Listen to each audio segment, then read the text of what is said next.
Hello everybody, this is Novelty.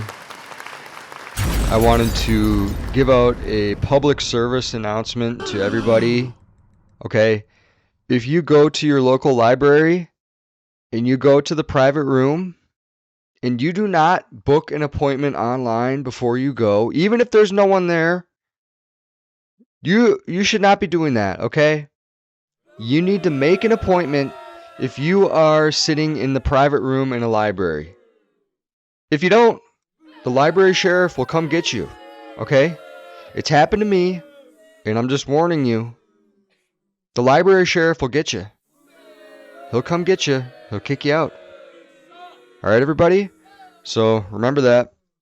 Also, remember to go vote and go get your miracle magical cure. All right, everybody? Now, get ready for this rant. Novelty, peace and love. Here we go. Welcome back, everybody, to the Saucecast with Novelty. I went through a little kind of crisis. Every time I want to eat something, you know, and now that I don't have power, it makes, just everyday eating difficult. Luckily, I work at 2 restaurants, but I don't even have a credit card anymore. I use cash for everything. And I guess I could put money on my Cashapp or whatever. But I just like not going through a bank. I just don't like supporting the banking system. There's something to be said about, just... But the other problem is, when you fucking order places, they're like, well, do you have a credit card? It's like, no, I don't. I was going to pay cash.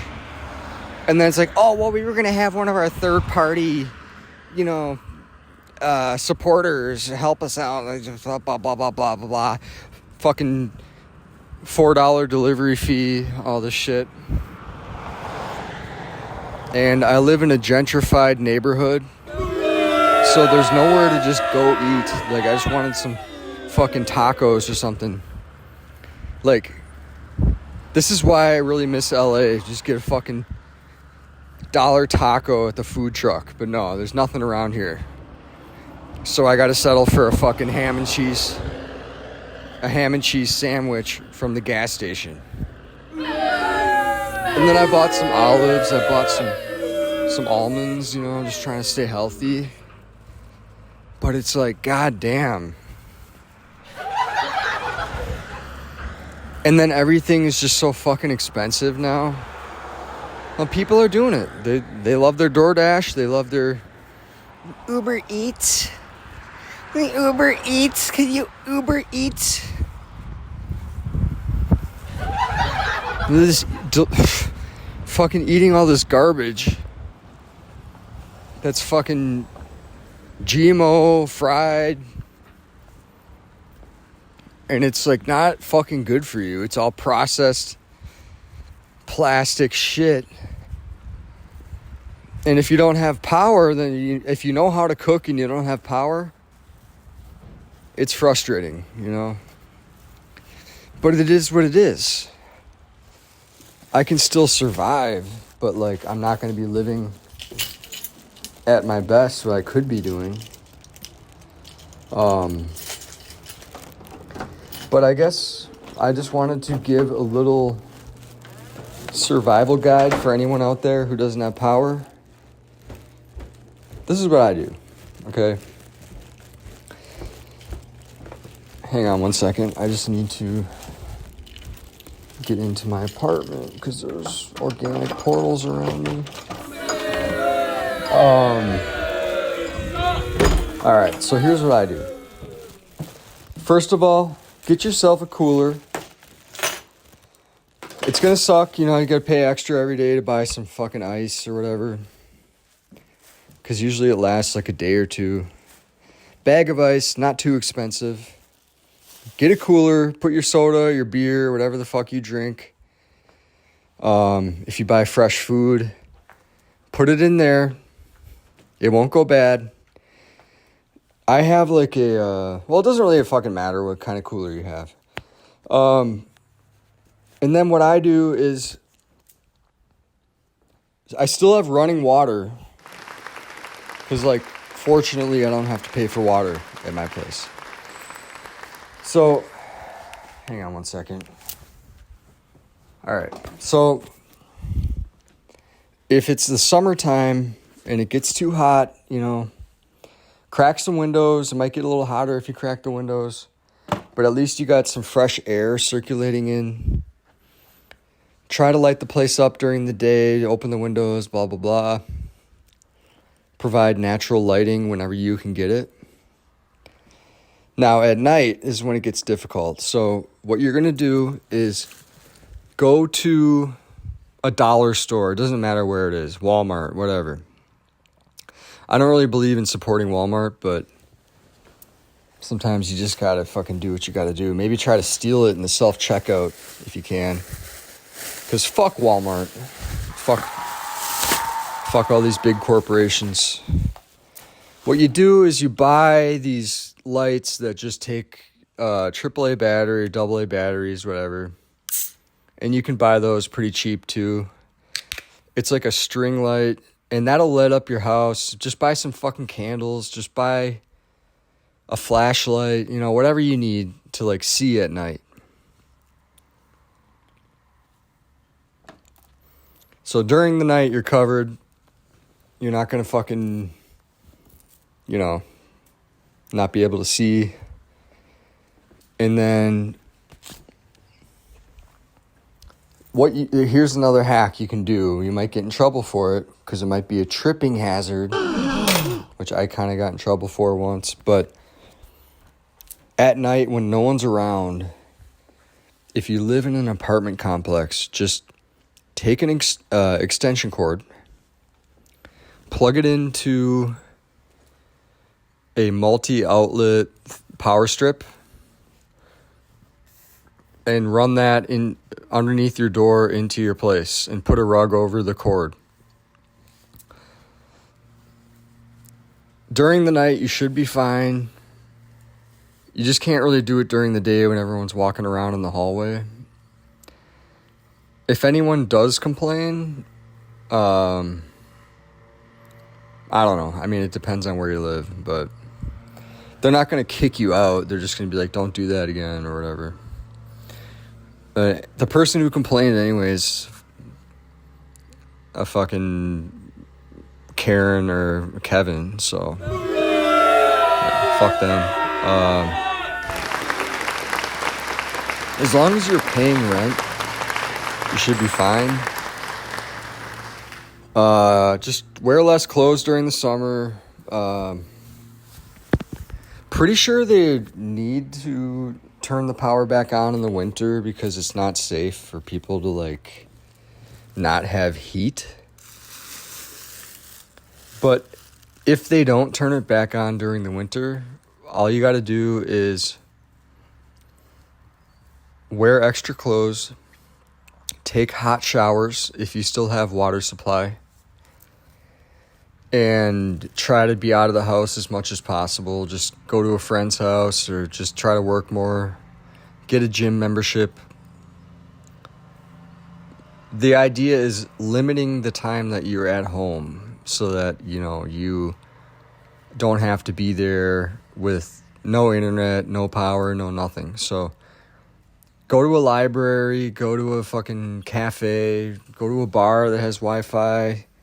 Whatever you got to do, try to couch surf as much as you can. Maybe try to get a girlfriend or something, maybe a sugar mama, and you'll be fine, How to maintain your apartment when you have no power. Now, the main thing is make sure once you've realized that you've lost power, you want to take all of the perishable goods out of there and give them to a friend or something like that. Throw them away, whatever, but it's going to stink up your place. The only thing you should have is dry goods, things that you can prepare without having to use a stove or an oven or anything that takes electricity. Another hack you can do is if you have an air fryer or like a George Foreman grill, you can plug that into the extension cord that runs out into the hallway, but the only problem is you're going to have to do it at night. Maybe there's another way that I don't just light a fucking candle and put a plate over it, or like a tinfoil thing and fucking cook it. I don't know. That's some kind of metal that you can, get like a little cast iron pan, because they do sell those nowadays. They have the little mini cast iron pans.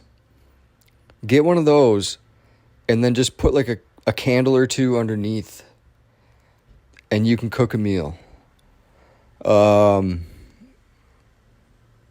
Yeah, I think that's about it.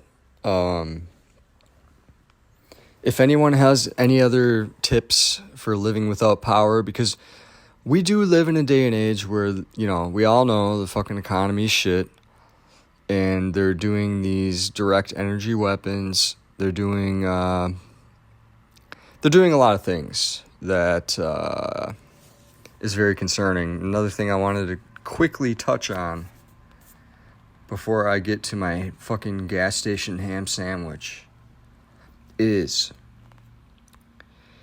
okay, so my buddy, Sir Brian Hattrick, I've had him on the podcast, the Watering Hole podcast, that's the guy I do it with, we all know him.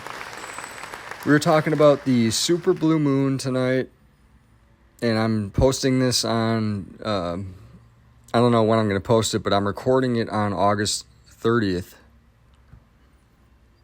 Super blue moon tonight. And then we also have the direct energy weapons, which has basically ignited all the fires that are currently happening this summer. Another topic, and look forward to, I'm just kind of saying this really quick because I don't really have that much time. I just wanted to make a brief check-in with you guys. The hurricane in Florida, Idalia, is a feminine gender, meaning in history probably from a Germanic name derived from the element idle, an extended form of ID, possibly meaning work, labor. So we're coming up on Labor Day weekend, and we are entering into Virgo season. A lot of traits that people who are born with the star sign Virgo, they are very hard workers, practical people, labor. And it also carries the meaning, behold the sun. So you could say that like that's the end of summer. We're not going to have as much sun anymore. It also goes on to that. Also derived from Idalian, an ancient city in Cyprus. The name could also have Germanic roots. So, unrelated, this is also an epithet, I don't know how you pronounce that word, epithet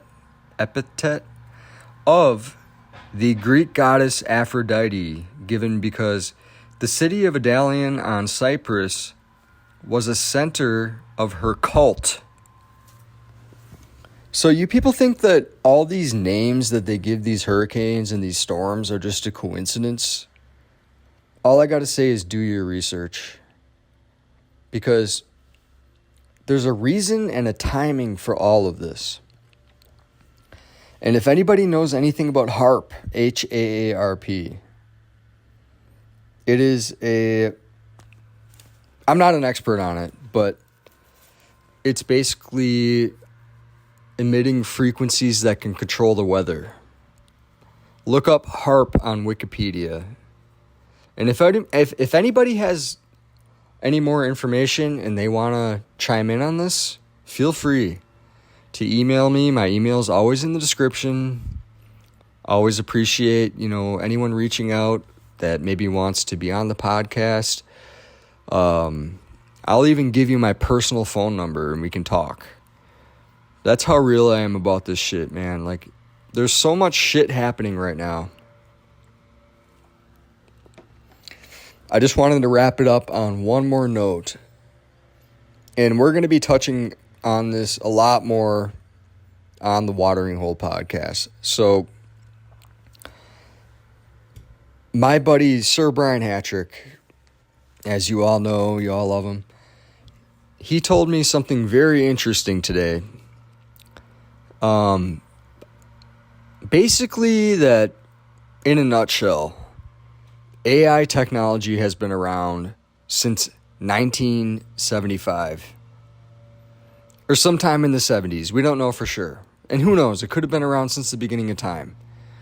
But there was this famous scientist, some guy that was a fucking scientist that probably got killed by the government.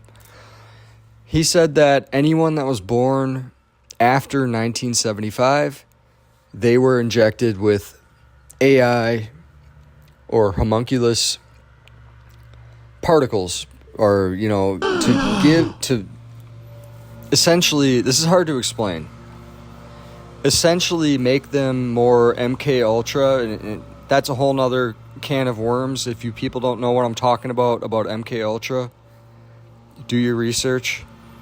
But anyone born after 1975, they are more prone to being taken over by MK Ultra, or whatever it is, AI, whatever they did. It's nanoparticles. So think about that every time you get something injected into you. At this point, I'm just going to go ahead and say it. I don't even want to have, if I ever have a kid, I don't want them to be, delivered at a hospital, because I don't trust what they're going to inject them with right when they're born. Look into, do your research before you judge. Look into home birthing. Look into exactly what they do at the hospitals as soon as a child is born. And then if you're offended or don't agree with me, then maybe you'll think differently. It's Novelty. Peace and love.